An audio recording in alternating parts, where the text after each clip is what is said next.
ایرانی صدر Masoud Pezeshkian نے کہا ہے کہ علی لاریجانی ایک شاندار اور قابل قدر شخصیت کے ساتھ بھائی جیسے تھے۔ اس نقصان کی تلافی نہیں ہو سکتی۔ شہادت ان کی زندگی کی جدوجہد کا انعام اور ایک دینینہ خواہش تھی۔ پاسداران انقلاب نے لاریجانی کا قتل قومی بیداری کا ذریعہ قرار دے دیا۔ شہداء کے خون کو کبھی نہ بھولنے کے عزم کا اظہار کرتے ہوئے واضح کیا کہ ایرانی قوم سے ہتھیار ڈلوانے کا خواب کبھی پورا نہیں ہوگا۔ سرنڈر کی خواہش کرنے والوں کو قبر تک لے جائیں گے۔ حماس نے بھی علی لاریجانی اور ایران کے دیگر سیکیورٹی حکام کی شہادت پر افسوس کا اظہار کیا۔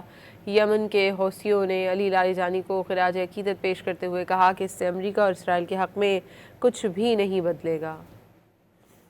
ایرانی صدر مسعود پزشکیان نے کہا ہے کہ علی لاریجانی ایک شاندار اور قابل قدر شخصیت کے ساتھ بھائی جیسے تھے۔ اس نقصان کی تلافی نہیں ہو سکتی۔ شہادت ان کی زندگی کی جدوجہد کا انعام اور ایک دینینہ خواہش تھی۔ پاسداران انقلاب نے لاریجانی کا قتل قومی بیداری کا ذریعہ قرار دے دیا۔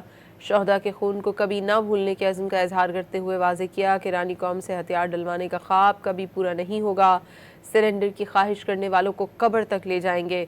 حماس نے بھی علی لاریجانی اور ایران کے دیگر سیکیورٹی حکام کی شہادت پر افسوس کا اظہار کیا۔